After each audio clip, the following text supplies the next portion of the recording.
بسم اللہ الرحمن الرحیم اللہم صلی علی سیدنا و مولانا محمد وعلی آلہ وصحبہ وبارک وسلم۔ اللہ رب العزت کی توفیق اور حضور علیہ الصلوۃ والسلام کی کرم نوازی کا صدقہ ہم آج بھی الحمدللہ تعالی 26ویں پارے کے مضامین کو پڑھیں گے۔ اللہ پاک اپنی خاص نصرت مدد ہم پر نازل فرمائے اور اپنے محبوب علیہ الصلوۃ والسلام پر نازل کیے گئے قرآن اور امت محمدیہ کے ہر شخص پر اس کی جو برکات ہیں نازل ہوتی ہیں وہ ہم پر اس کا بھی وافر حصہ عطا فرمائے۔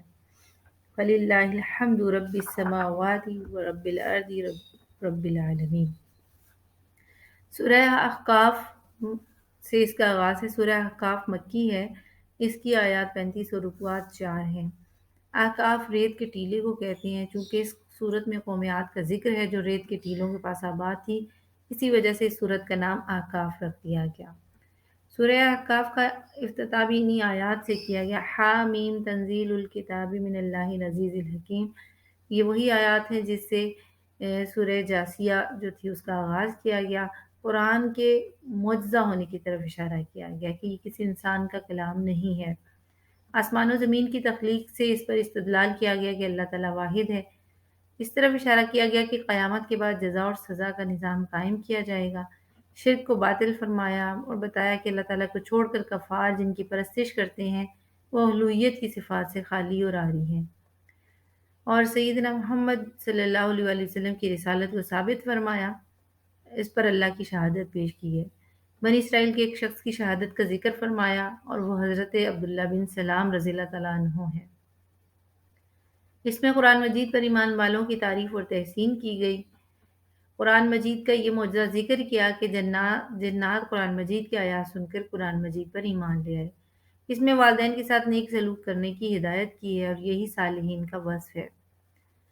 اور پھر بتایا کہ جو کفار اپنے زمانے میں بہت قوی تھے، مضبوط تھے اور مسلسل گمراہی پر اصرار کرتے رہے، اللہ تعالیٰ نے ان پر گرفت فرمائی، ان کو جڑ سے اکھاڑ دیا۔ حضرت ہود علیہ السلام کی قوم کا حال بیان فرمایا جو اپنی قوت اور طاقت پر بڑی اتراتی تھی، وہ تو بتوں کی عبادت پر اصرار کرتی ہیں۔ اللہ تعالیٰ نے ان کو ایک زبردست آندھی بھیج کر ہلاک کر دیا جو اپنے رب کے حکم سے ہر چیز کو تباہ کر رہی تھی۔ یہ واقعہ اللہ تعالیٰ نے کفار قریش کو ڈرانے اور ان کو عبرت دلانے کے لیے فرمایا۔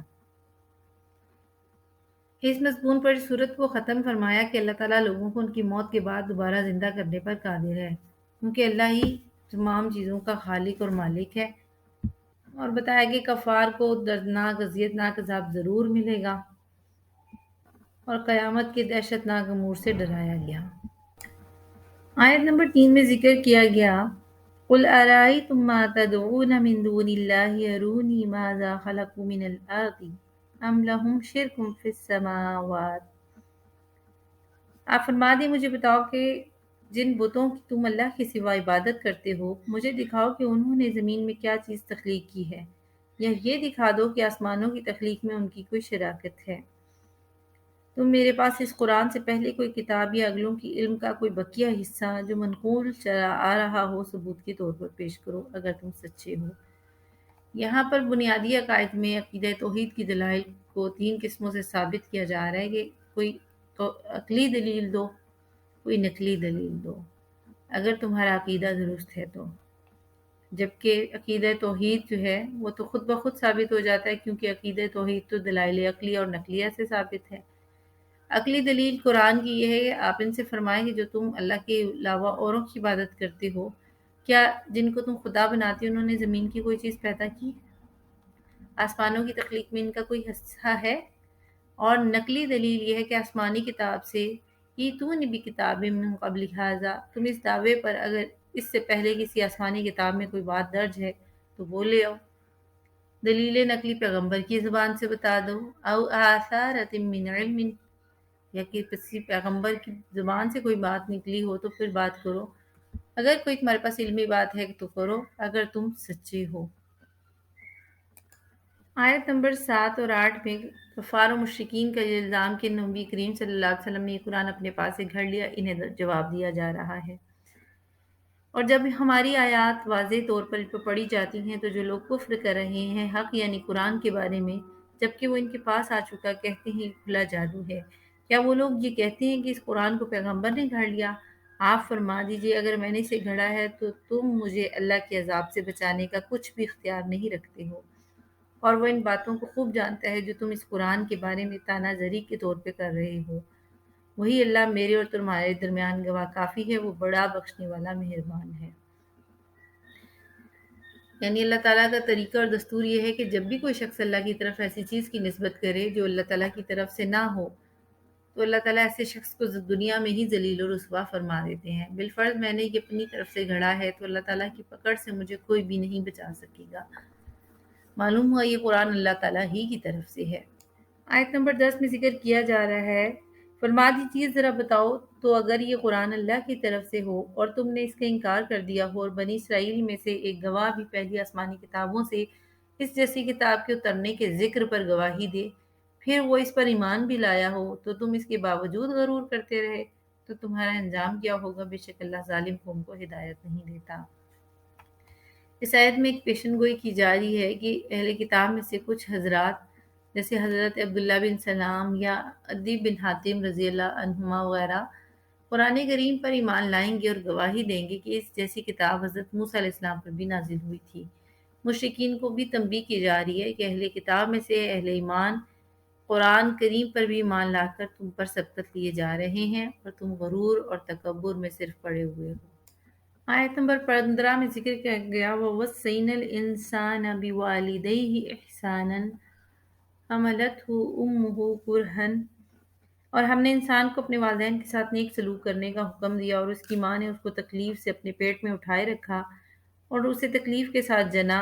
اس کا پیٹ میں اٹھانا اور اس کا دودھ چھڑانا یعنی زمانہ حمل و رضاعت 30 ماہ پر مشتمل ہے، یہاں تک کہ وہ اپنی جوانی کو پہنچ جاتا ہے اور پھر 40 سال کی پختہ عمر کو پہنچتا ہے تو کہتا ہے میرے رب مجھے توفیق دے کہ میں تیرے اس احسان کا شکر ادا کروں جو تو نے مجھ پر اور میرے والدین پر فرمایا ہے، اور یہ کہ میں ایسے نیک اعمال کروں جن سے تو راضی ہو اور میرے لیے میری اولاد میں نیکی اور خیر رکھ دے۔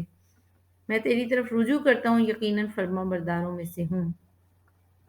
یہ وہ لوگ ہیں ہم جن کے نیک اعمال قبول کرتے ہیں اور ان کی کوتاہیوں سے درگزر فرماتے ہیں، یہی اہل جنت ہیں، یہ سچا وعدہ ہے جو ان سے کیا جا رہا ہے۔ پھر اگلی آیت میں پھر والدین کے ساتھ احسان کا ذکر فرمایا، اور جس نے اپنے والدین سے کہا تم سے بیزاری ہے، اف لکما، تم مجھے یہ وعدہ دیتے ہو کہ میں قبر سے دوبارہ زندہ کر کے نکالا جاؤں گا، حالانکہ مجھ سے پہلے بھی بہت سی امتیں گزر چکی۔ اب وہ دونوں ماں باپ اللہ سے فریاد کرنے لگے اور لڑکے نے کہا تو ہلاک ہو گیا، اے لڑکے ایمان لیا، بے شک اللہ کا وعدہ حق ہے۔ وہ جواب میں کہتا ہے یہ باتیں اگلے لوگوں کے جھوٹے فسانوں کے سوا کچھ نہیں ہیں۔ یہاں اولاد کو والدین کے ساتھ حسن سلوک کا حکم دیا جا رہا ہے۔ بعض دفعہ ایسا ہوتا تھا کہ والدین اسلام لے آتے تھے اور اولاد کفر پر ہوتی تھی، بعض دفعہ اولاد اسلام قبول کر لیتی مگر والدین کفر پر برقرار رہتے، بعض مرتبہ اپنے مسلمان اولاد پر تشدد بھی کرتے۔ تو یہاں اولاد کو سمجھایا جا رہا ہے کہ والدین جیسے بھی ہوں ان کے حقوق کا خیال رکھو، البتہ کفر، غلط عقائد اور گناہ کے کام میں ان کی اطاعت نہ کرو۔ بہت ساری احادیث مبارکہ میں والدین کے ساتھ حسن سلوک کے بارے میں بھی ذکر فرمایا گیا۔ حضرت ابو ہریرہ رضی اللہ تعالیٰ عنہ بیان کرتے ہیں کہ ایک شخص نے نبی اکرم صلی اللہ علیہ وسلم کے پاس آ کر سوال کیا، یا رسول اللہ، میرے نیک سلوک کا سب سے زیادہ مستحق کون ہے؟ آپ نے فرمایا تمہاری ماں۔ اس نے کہا پھر کون ہے؟ آپ نے فرمایا تمہاری ماں۔ پھر کون ہے؟ فرمایا تمہاری ماں۔ اس نے کہا پھر کون؟ آپ نے فرمایا تمہارا باپ۔ اس آیت میں بھی ماں کی اس عرصہ کا ذکر کیا جا رہا ہے جس میں اس نے تکلیف کے ساتھ اس کو اپنے پیٹ میں رکھا اور پھر اس کو جنا اور پھر اس کی تربیت کی۔ حضرت اسماء بنت ابی بکر رضی اللہ تعالیٰ عنہ بیان کرتی ہیں کہ رسول اللہ صلی اللہ علیہ وسلم کے عہد میں میرے ماں میرے پاس آئیں اور وہ مشرکہ تھی۔ میں نے رسول اللہ صلی اللہ علیہ وسلم سے سوال کیا، کیا میرے پاس میری ماں آئیں اور وہ اسلام سے اعراض کرنے والی ہیں تو کیا میں ان کے ساتھ حسن سلوک کروں؟ آپ نے فرمایا تم اپنی ماں کے ساتھ حسن سلوک کرو۔ صحیح بخاری حدیث نمبر 2630 ہے۔ حضرت مالک بن ربیہ اسعدی رضی اللہ تعالیٰ عنہ بیان کرتے ہیں کہ ہم رسول اللہ صلی اللہ علیہ وسلم کے پاس بیٹھے ہوئے تھے کہ آپ کے پاس بنو سلمہ کا ایک شخص آیا اور کہنے لگا، یا رسول اللہ، کوئی ایسی نیکی ہے جو میں اپنے والدین کے فوت ہو جانے کے بعد ان کے ساتھ کر سکوں؟ آپ نے فرمایا ہاں، ان کی نماز جنازہ پڑھو، ان کے لیے مغفرت کی دعا کرو، ان کے کیے ہوئے عہد کو ان کے بعد پورا کرو، ان کی وجہ سے ان کے رشتہ داروں سے حسن سلوک کرو اور ان کے دوستوں کی عزت کرو۔